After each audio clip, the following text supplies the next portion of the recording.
listeners, and welcome back to the SKYLIT Books podcast series. You're in for another SKYLIT author interview. Today we have Matthew Reed Baker talking about his new book for the 33 1/3 genre series on 1970s jazz fusion. Matthew Reed Baker has been a writer and editor for almost 3 decades. He was the research and arts editor at Boston Magazine for 14 years, where he's still a contributing editor and has written for the Boston Globe magazine, Forbes Life, and National Journal. He lives with his wife, 2 children, and their cat in the Boston area and Mid-Coast, Maine. And I can see the cat on camera. So how you doing today? Oh, I'm doing great. Yeah, welcome from Massachusetts. That's where I'm actually in Massachusetts right now. Okay, cool. So I literally finished the book last night, and I really enjoyed the read. Your style is very ingratiating, and also I do have an interest in jazz fusion, but it's not like my favorite kind of music. And so that's the thing that's nice about some of these genre ones, is if I get hooked on the writing, like it's enough to pull me through the book. Like for instance, I really like the one on death metal, and I really know nothing on death metal. So I read that one too. It's a good book. Yeah, agreed. So what made you want to write about jazz fusion, and what drew you to this series on genre? Well, I mean, it all comes back just like any big sort of obsessive music fan. I remember when the 33 1/3 books first came out with the original, with just where they just would cover one album. Yeah. And I just thought it was a brilliant book series. And I don't remember the first one that I bought, but I just started buying them, and I've just been reading them for years. Yeah. And when they launched the genre book series, I just got super excited by that because, genres are interesting. I mean, I weirdly chose a genre that is all about breaking down genres, but right. but we can get to that later. But I really like the idea that you could take a slice of music history, a larger slice, but still a very narrow slice of music history, and really explore it, and also introduce people to it if they're not that well versed in it. And so that's why the genre series really, got me very excited. Then when it came to jazz fusion, 1970s jazz fusion,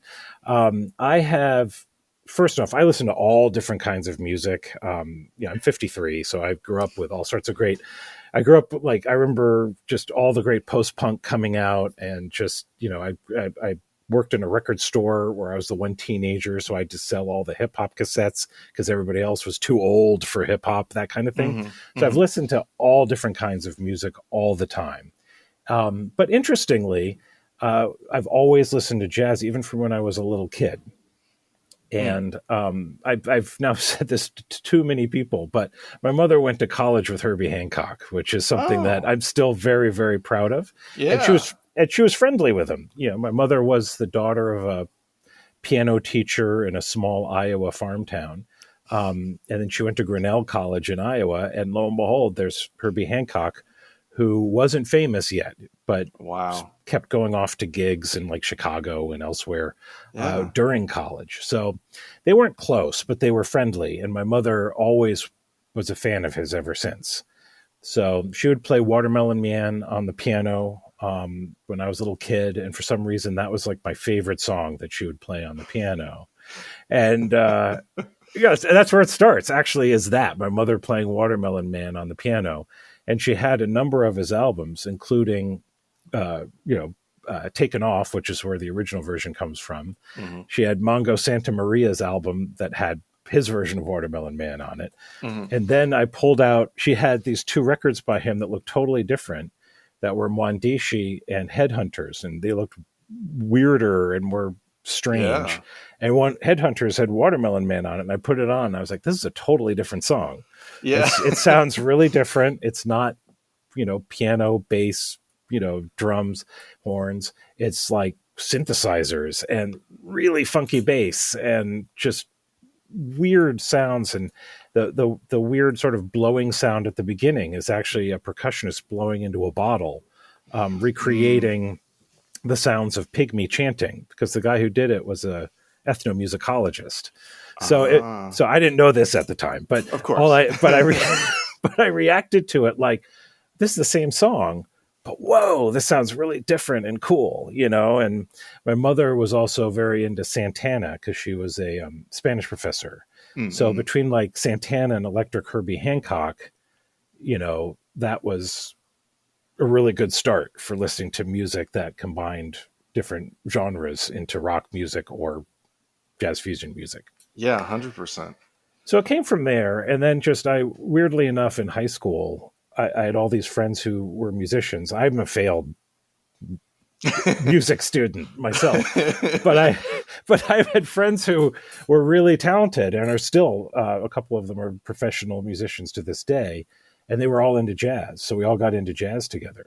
And because it was the 80s, there was a lot of neo-traditionalist kind of jazz with Wynton Marsalis and other kind of music like that, which is great. I mean, I remember seeing Wynton in concert in high school, and it was great. But I was really more turned on by Miles Davis and Bitches Brew, which is a good starting point for just about anybody. Oh, and, sure. And it just took on from there. And it's been music I've loved my whole life. So when it came time to look at this genre book series, there are all sorts of genres that I could easily have wanted to write about, but they would be really broad, way too big. Sure. And then I thought, well, what has been part of my life since I was tiny? And it was jazz, and it was particularly Watermelon Man. And it was something that I felt like, well, jazz fusion is something they don't have yet. It's something people might actually be curious about. And so I wanted to write a book about all of jazz fusion, which would have been impossible. Yeah. So I limited it to the 1970s. With my introduction and my epilogue, I get into, I bracket the 1970s with stuff about because it really started in the late 60s. And, jazz fusion has had influence all through present day. But the 70s was the big decade. And so, I mean, I think that is what's nice about your book is it does feel a little bit like each chapter is like a different branch on a family tree, and you sort of start from the core, and you start from Bitches Brew, and then it expands and expands and expands, and then your coda just is sort of like, and here's the sort of diffuse little tendrils of jazz fusion to this day. So yeah, I really like the structure of the book for sure. Oh, thank you. No, that was, I guess the main person I can credit for that is Miles Davis, because he had these huge bands, playing on In a Silent Way and Bitches Brew and elsewhere. And all these musicians went out and formed their own bands or did their own albums. And they were the ones, it really is a family tree. So when I had to do my table of contents for the proposal, I mean, that's what I started with, Miles wasn't the first jazz fusion artist. As I say in my book, he wasn't even the first jazz fusion artist to do a jazz fusion double album. Somebody even beat him to that. But he was the one who was easily the most recognizable jazz star in America and in the world at that time. And for him to go electric, is as big as Dylan going electric. It's just you hear more about Dylan, and you should hear about Dylan, but we should hear about Miles too. Sure. And then just everybody, where Miles goes, people go, and that's really where a lot of 1970s jazz fusion really exploded, was from out of that. Yeah. Well, you said before we started that you prepared a reading from your chapter on Weather Report. Weather Report is an interesting act to me because I feel like the first time I heard them was in the 90s. I don't remember what album it was, but I was just like, this really sounds like Muzak to me. And it's definitely growing older. I'm in my 40s that like now I love so much stuff from the 70s that I once was like, this is cheesy. This is whatever. And like Weather Report is one of the, like, for years I was like, I'm never going to like Steely Dan. And now I'm like, ugh, Peg is kind of a great song. Deacon Blues is kind of a great song, like that sort of stuff. So, yeah. So I'd like to hear your reading from the Weather Report chapter, if you don't mind. Sure. Yeah. And I will just preface by saying I hear you on Weather Report, and that in the 80s, there was a lot of really sort of slick, almost like boringly melodic, shiny jazz fusion. Yeah. And Weather Report influenced a lot of those people. So you tended to sort of blame the influence along with who was there. Yeah. But they were a really adventurous band, and particularly when they started out. And with an incredible pedigree. And that's where this reading sample starts off with, which, by the way, is the reading sample. This reading sample is what I put in my proposal. So this is actually the original thing I ever wrote for the book. Oh, nice. Albeit with some editing Sure. to make it better for the book. But here it is. It's from a chapter called The Ever-Changing Supergroup, Weather Report. Man, I'm a pop musician and a jazz musician, Joe Zawinul told the magazine Downbeat in 1978. I think jazz music is great because it is the music with the most spark and the most freshness. I think jazz is the pop music of the future. Zawinul had a reputation for making cocky statements, but at this time in his career, he had ample reason to make this bold proclamation. As the co-founder and keyboardist of Weather Report, he and the band were still riding high on their smash album Heavy Weather, which boasted that unicorn of the jazz world, a big single with heavy rotation on the radio. Birdland was a 6-minute suite that captured all of jazz history, filtered through a fusion lens with orchestral sounds of big band horns played by Zawinul on an Oberheim polyphonic synthesizer. What made it pop was its super catchy melody and dynamic energy. Any listener, even today, can understand why it became the big hit. Thanks to Birdland, Heavy Weather was on its way to going gold, selling more than 500,000 copies and reaching number 30 on the Billboard 200 chart. Weather Report had taken jazz from smoky clubs and staid conservatories all the way to the heart of the mainstream. Bold hype was nothing new for Weather Report. Music fans and press had closely watched and followed the band's every move since the group formed in 1970. Thanks to the years working with Miles Davis, where the band leader and his bandmates pushed each other to expand jazz and launch fusion as a popular genre, Weather Report had instant supergroup status. Shorter and Zawinul had taken parallel routes to get to this point. Though he later branched out with a notable solo career on Blue Note, Shorter rose in stature as the saxophonist in Davis's second great quintet. Zawinul, meanwhile, was an Austrian keyboardist who had studied as a youth at the Vienna Conservatory before coming to the States and serving as a talented pianist for legends like singer Dinah Washington. The musicians had met each other as relative unknowns in Maynard Ferguson's big band earlier that decade, and when Shorter was gaining fame with Miles, Zawinul was gaining fame with sax legend Cannonball Adderley. By the end of the 1960s, they became renowned as jazz fusion pioneers together in Miles's band, recording the jazz fusion landmarks In a Silent Way and Bitches Brew. Zawinul and Shorter were standout composers. Enigmatic Shorter tunes like Footprints had graced Davis's albums all through the 1960s, while Zawinul became a vital composer for Adderley, penning the pop and soul crossover hit Mercy, Mercy, Mercy for the sanguine saxophonist. With Miles, Zawinul wrote not only the lead-off track on Bitches Brew, Pharaoh's Dance, but also the title track of In a Silent Way. Zawinul included his own version of In a Silent Way on his self-titled 1971 solo album, which continued the progression of Miles's eerie floating fusion, much like Shorter did with his 1969 solo album Supernova.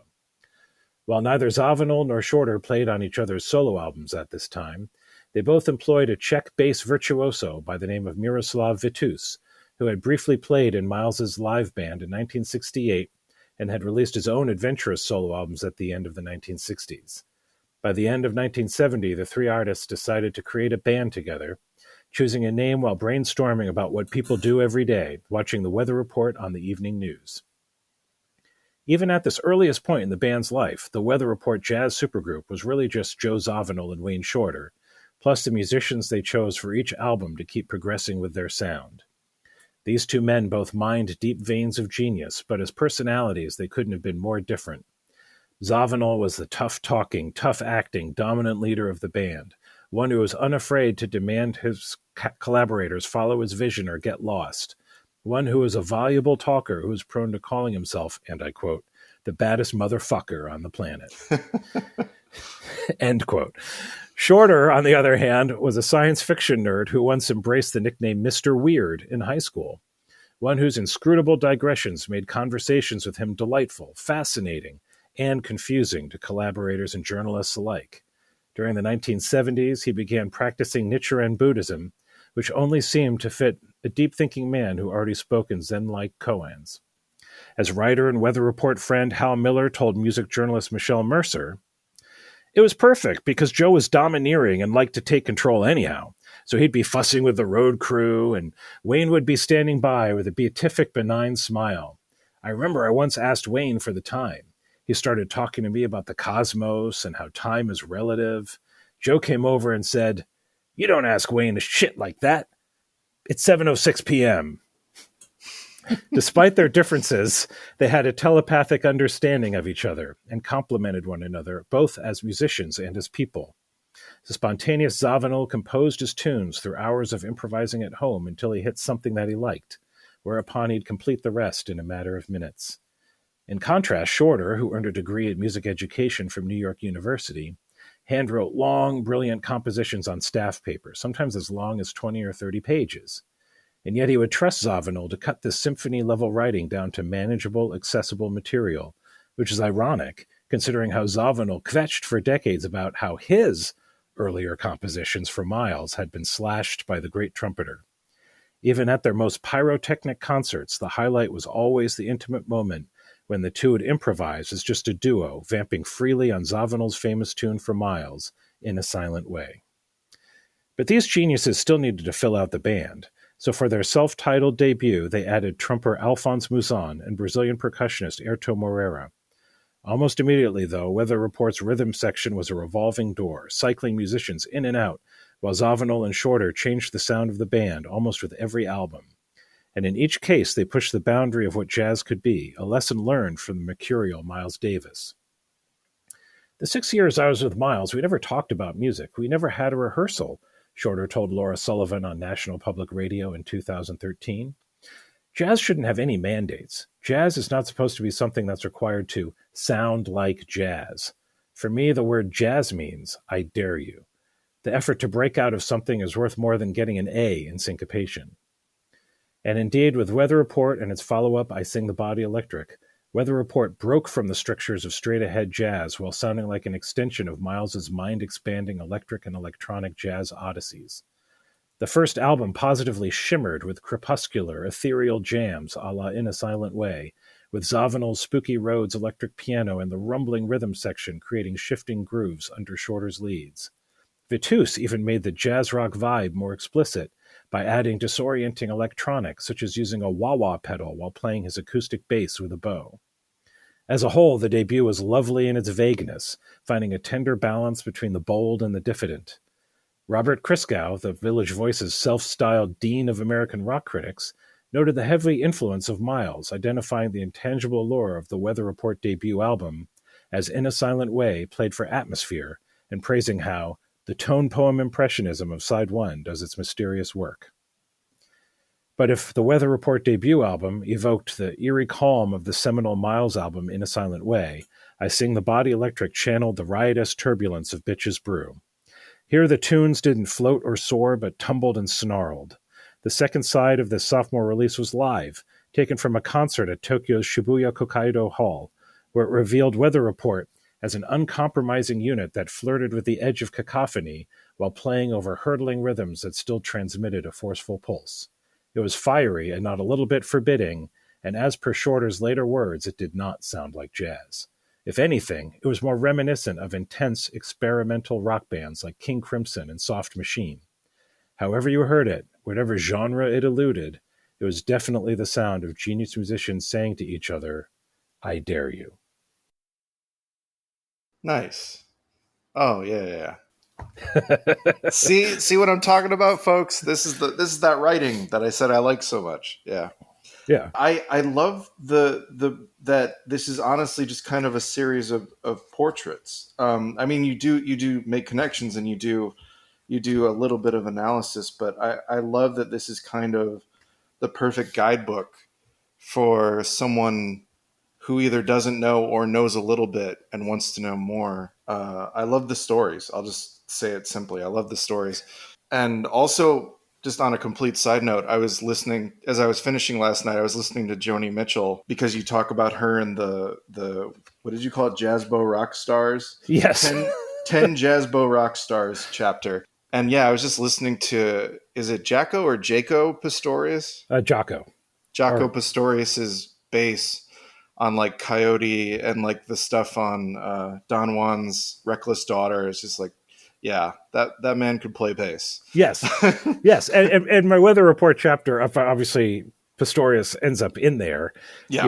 Where he ends up calling himself, I'm not looking at my book right now, but ends up calling himself, like the best bassist on the planet.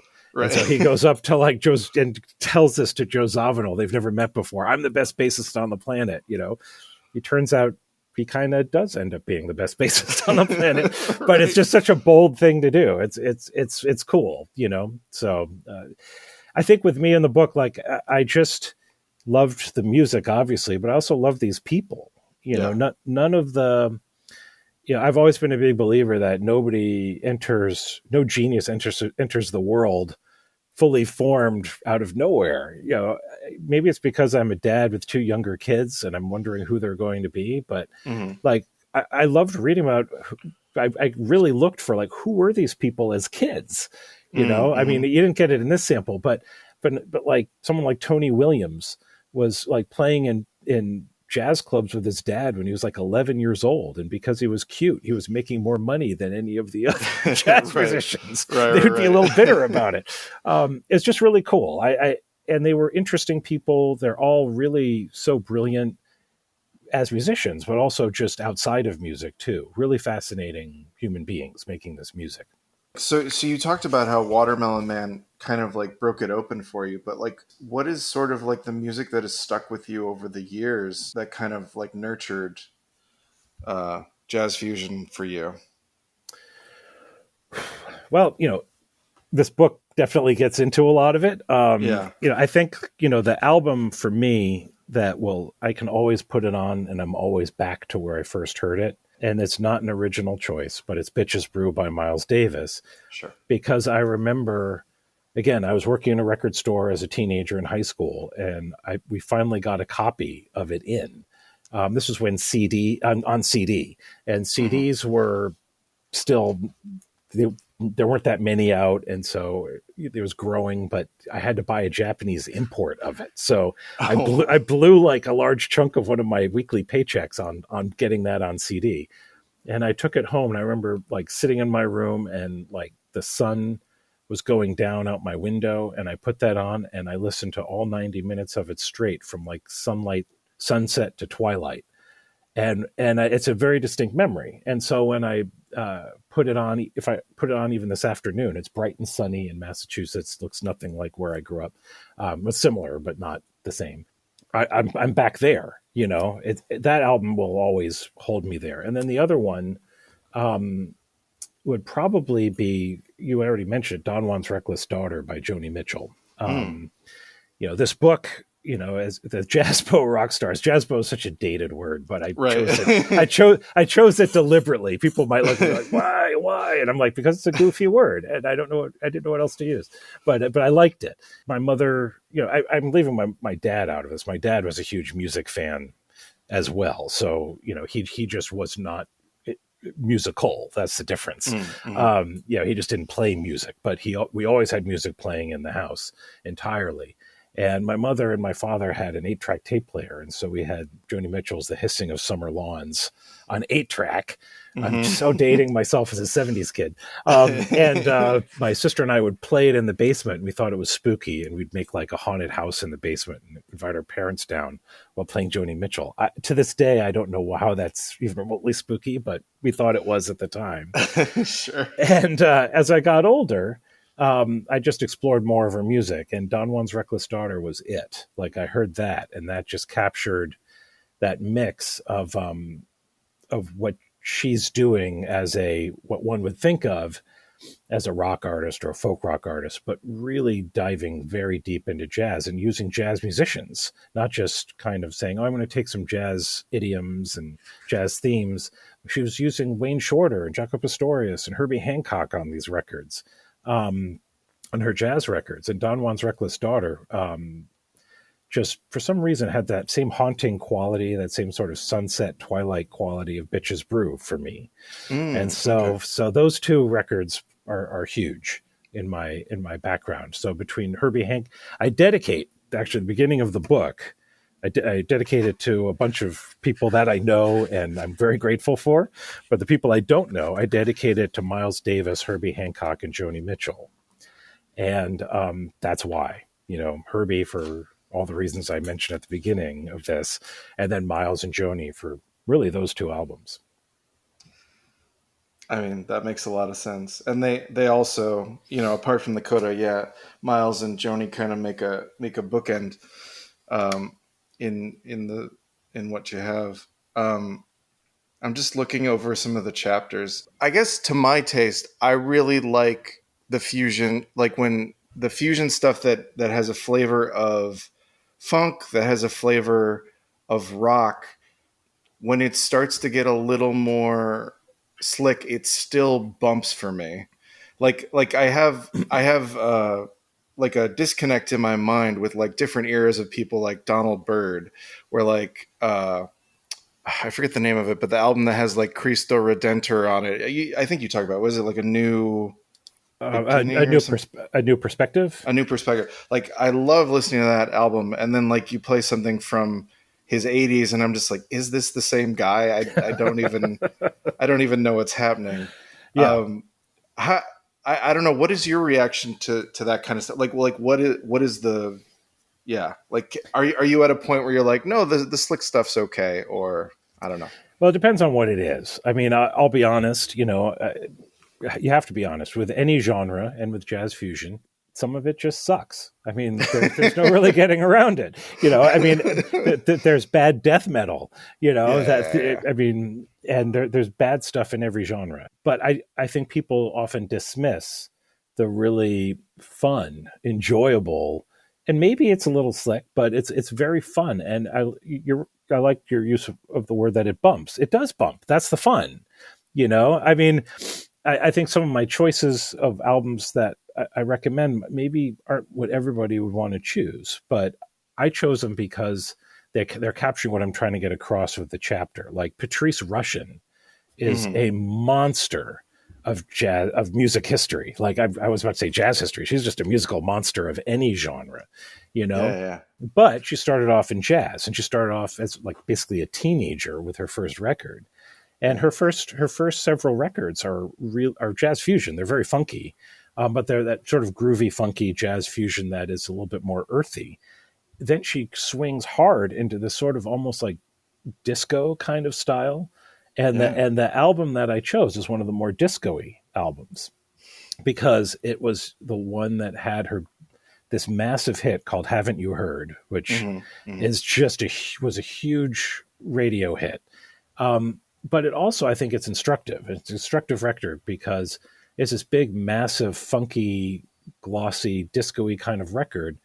But the songs are also like 7 to 8 minutes long. And instead of having just sound like an extended dance mix, it's actually an extended jazz jam. Like she's jamming on "Haven't You Heard?" The single just sounds like a great big pop song. The album version is 8 minutes, and most of it is her just wailing on keyboards. So I find it like really a fascinating record because it's really fun. It's really enjoyable. If you just listen to it on a certain surface, you're like, well, is this jazz or is it just kind of more pop music?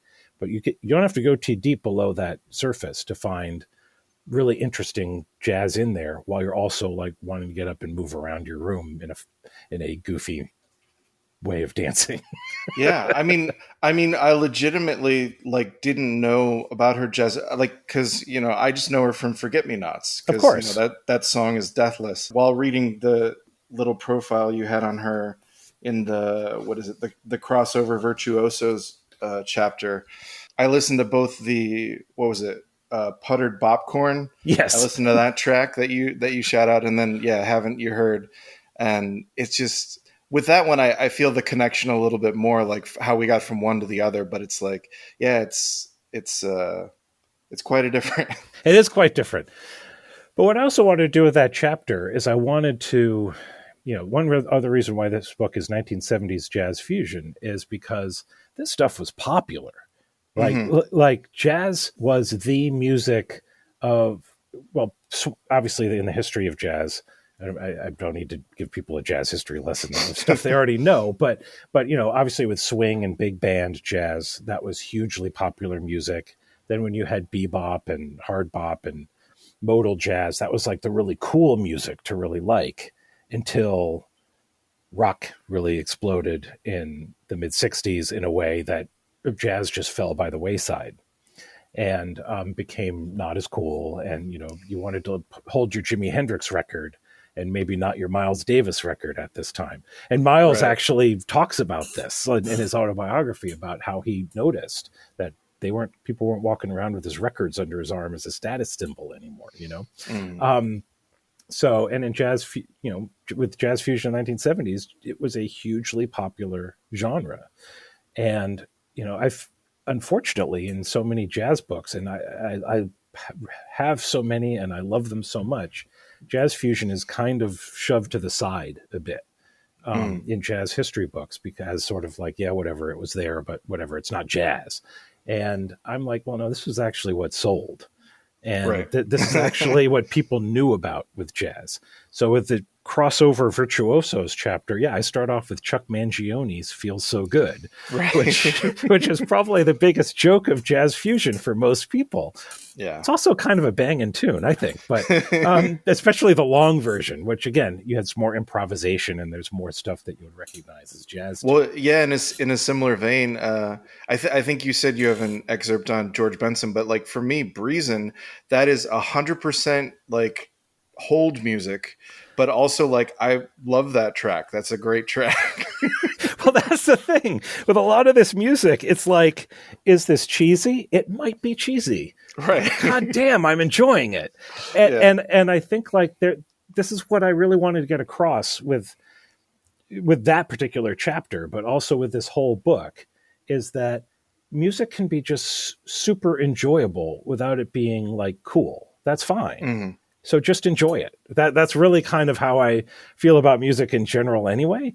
And with this chapter in particular, I wanted to take these people and reclaim them and say, like, whether you think that they're cool or not, it doesn't matter. They made music that made a lot of people really enjoy music and made people listen to jazz when they might not have listened to any kind of jazz. And I think they're very important in jazz history. So that's why I did this chapter and put a lot of weight into it. Did you want to read from that chapter? Sure. Like you mentioned Breezin', I can certainly read about George Benson.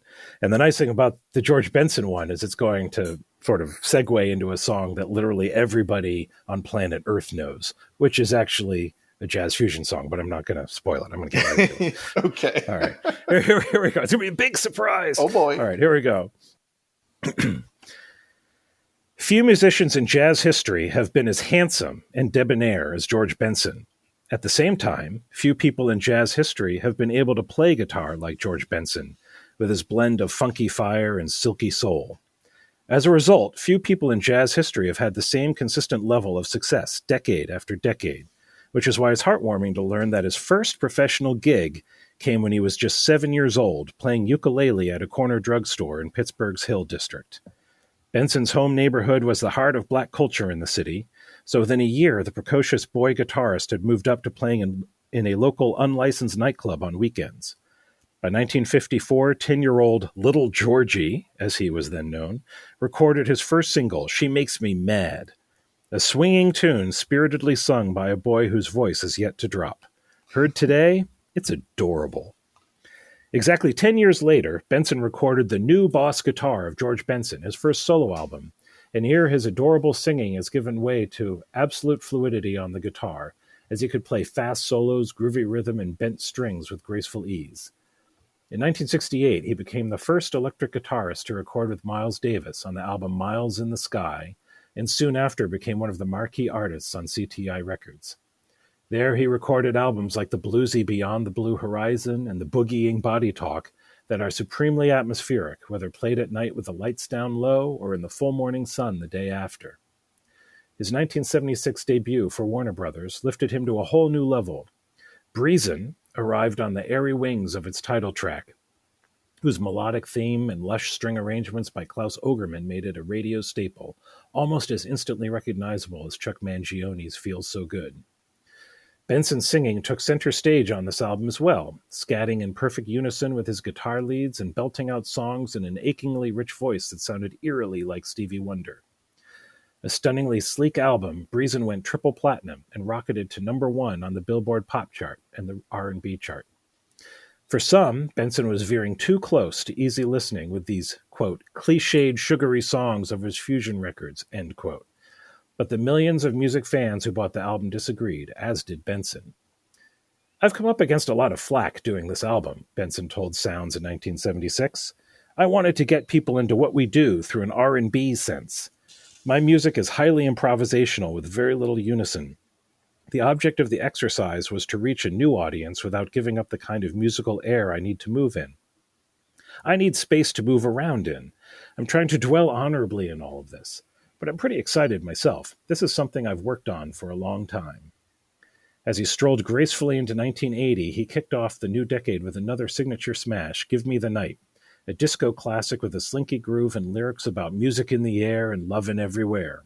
But by July, it hit number 4 on the Billboard Hot 100 and number 1 on the R&B charts, becoming the song of the summer long before that phrase became common pop culture parlance. But as the weather got colder, a shimmering single by a different jazz fusion artist began to take its place, one where saxman Grover Washington Jr. brought the jazz and singer Bill Withers brought the soul. With poetic words about crystal raindrops falling, rainbows in the mind, and how we can make it if we try, Just the Two of Us was a big hit then and has become a pop culture touchstone for decades after. Just the Two of Us was as buttery and beatific as anything as by George Benson or Chuck Mangione, and as fun as anything by George Duke or Patrice Rushen. But long before that iconic song, Washington also had a thriving career creating soulful jazz a la Freddie Hubbard or Les McCann, and funking as hard as Billy Cobham, Bobby Humphrey, and Donald Byrd. Just like about everyone in this book, Washington began playing music as a child. Born in Buffalo, New York in 1943, his first influence was his father, Grover Washington Sr., who played saxophone.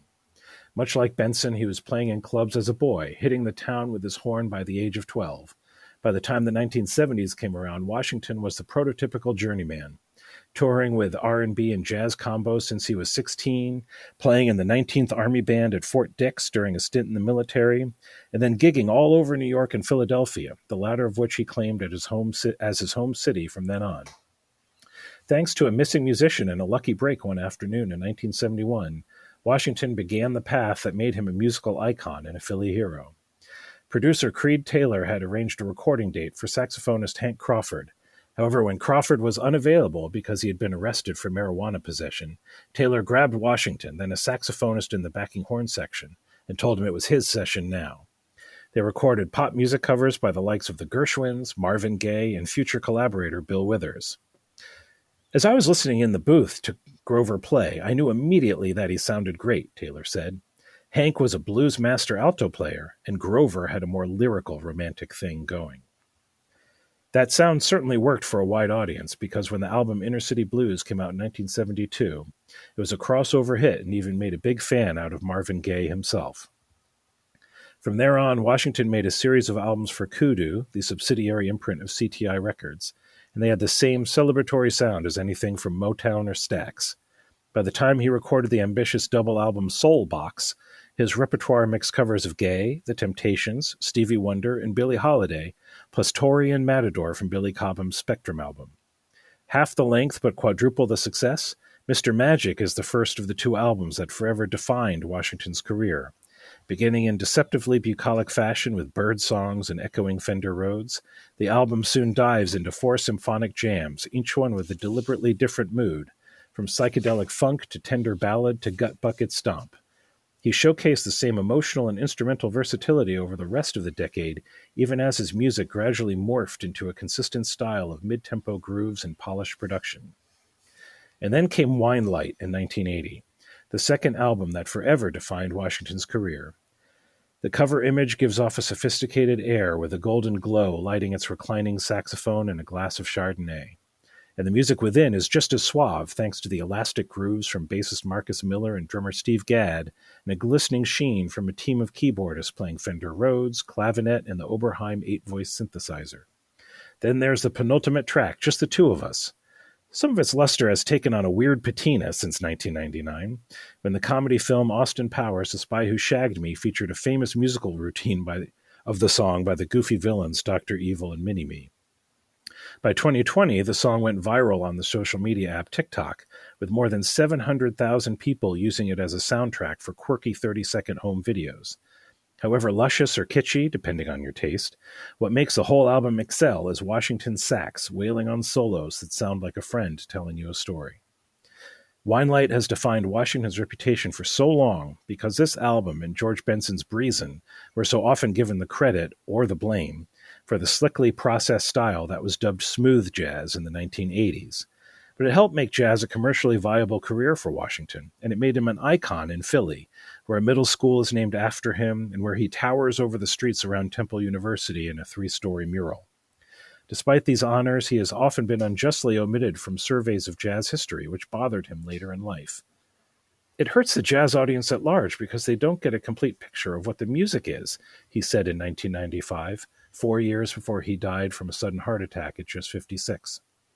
There's a tendency to over-intellectualize the music, but some things you just have to feel. That's where I'm coming from. And where he was coming from was the noble artistic motivation he shared with those other crossover virtuosos, the need to have just the two of us, both musician and listener, feel so good.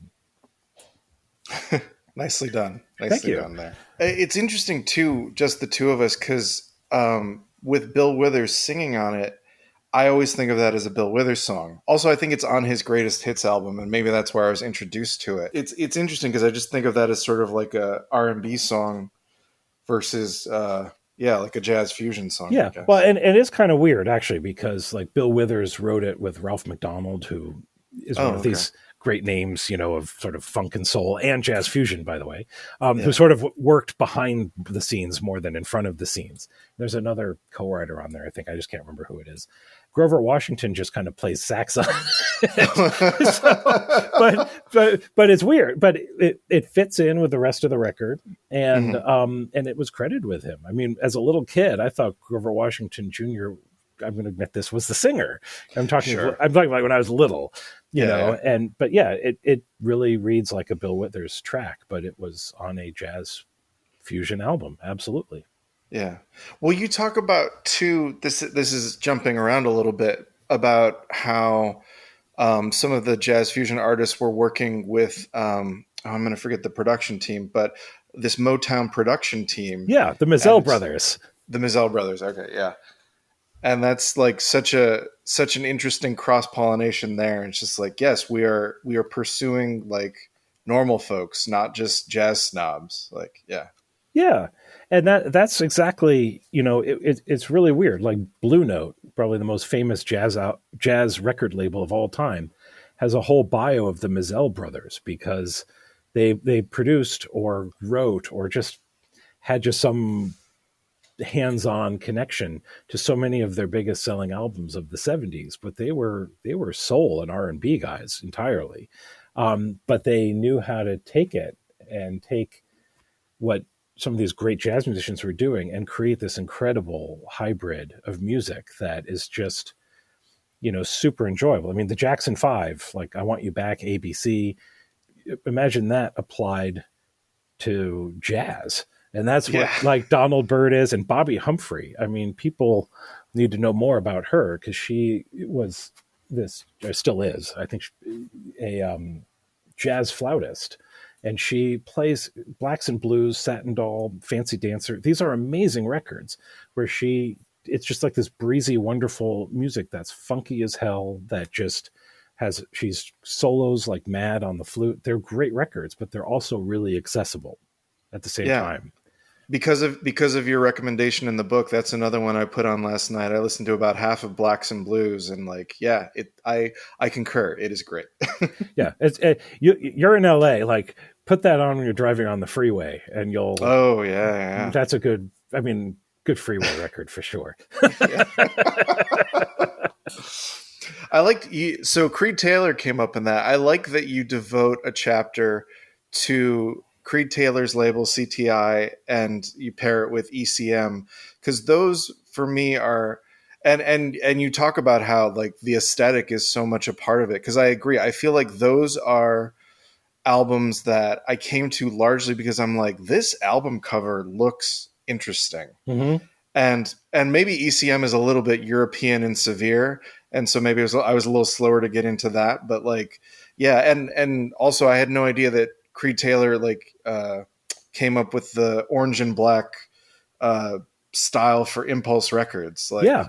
it makes a lot of sense because like those records obviously have an amazing style as well, like just visually, but also sonically. Yeah.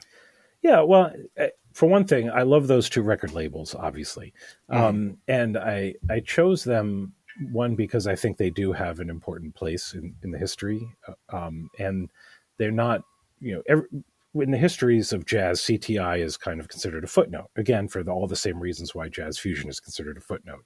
It's Mm-hmm. very lush, beautiful, accessible music that hence doesn't seem like challenging enough for jazz history, but. But then ECM, which is in a lot of these jazz histories, is known much more for its more challenging music, or which it should be. It's an utterly brilliant label, but a lot of amazing jazz fusion came out of their label.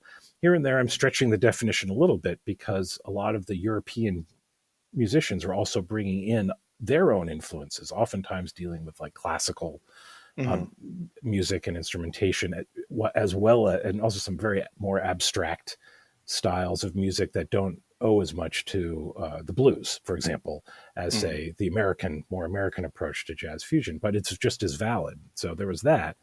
But I also let me enter into the realm of the business side too of jazz fusion and the marketing side of it. And what's a better way Yeah. to market a record than with an album cover? And these two record labels, which made such seminal records, also sold those seminal records based on their album covers, which are just really, very cool. And the audio aesthetic matched the visual aesthetic, which I thought was interesting about the two of them. It's just one took it from a very commercial, accessible point of view, and the other one took it from a more international, maybe more artsy point of view. But I think it still fits. Yeah, 100%. Yeah, just the sort of like minimalism of the Keith Jarrett Cone concert. It's like that tells you what you're going to get. You're going to be getting solo piano, and it's going to be wonderful. Yeah.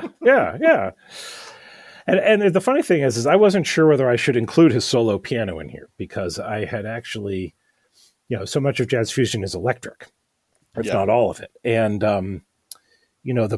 but the thing is he swore off all electricity after basically like the early 70s.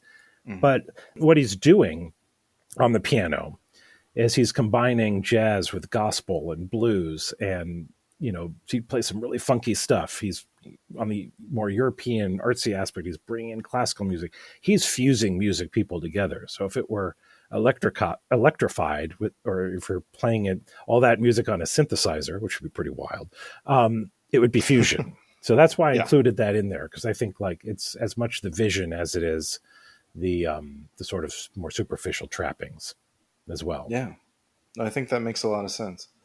All right, I think we've really kind of hit on a lot of the key points with the book. I really enjoyed it. I kind of gobbled it up in 2 sittings, and the writing had a lot to do with that. Oh, thank you so much. Do you have any parting thoughts that you would want a potential reader to know before we head out? Well, I think just one thing I wanted. This was a very deliberate choice I made with this book. Was that I wanted to write a book literally for everybody. I wanted to write a book for, if you know a bit about jazz, I think you can still get a lot out of this book, which I think you might learn more about the people, or you still might just hopefully you enjoy the writing. I'm so grateful that you did. I wanted it to reflect my enthusiasm for the subject. I wanted it to reach newcomers to the genre. Like, what is it? What do I know about it? That's why it's not encyclopedic. It helps people learn and get into it and hopefully get excited about learning more about it. But it's also music for people who are really skeptical about the genre too, where, I told people for 2 years I was working on this book. They're like, oh, okay. not my favorite type of jazz. And I'd be like, oh no, you need to listen to it and you will actually be really into it. And so, I have to acknowledge that, it hasn't always had the best reputation, but that reputation is wrong for so much of it. And that, like, I wanted to let people no, listen to it again, or rethink it again, or discover music that you didn't realize existed. So it's really for everybody. And that's the main goal I had with this book. And I hope I succeeded. I'm so glad I succeeded with you, Justin. So yeah. Well, yeah. Right now I'm the number one fan for sure. So. Oh, good. Thank you so much. I know a lot of the genre books do this, but like at the end of each chapter, you're like, here are 10 albums from the people I just talked about. Check out these 10 albums. And then at the end of the book, you have like a playlist of like, all right, these are 10 key tracks. So it's even like the too long didn't read. It's like, all right, if 10 albums from all these different people is too much, here is 10 songs. Listen to these 10 songs. And I did. I've been listening to so many picks from your suggestions here in the past weeks, and I've really been digging it. So that's the end goal. I want people to listen to the music. So nice. If it got you listening to the music, that's I think people should check out the music. People should definitely check out the book. We have it in our store in the Arts Annex. That's where all of our music books are. You can also get it from our website, SKYLITbooks.com, if you're listening from somewhere that's not in Los Angeles. Thank you so much for being with us, Matthew. Oh, thank you so much for having me. This has been really enjoyable, and obviously I'm thrilled to talk about this book and even more talk about this music. Thanks for listening to this episode of the SKYLIT Books podcast series. We hope you enjoyed it. If you'd like to check out the book featured in this episode, or others, please visit skylitbooks.com. If you're in the Los Angeles area, stop by for one of our live in-person author events. You can find a calendar on our website. If you like this podcast, leave us a review. It really helps us out. Our music is by Duck the Piano Wire. Till next time.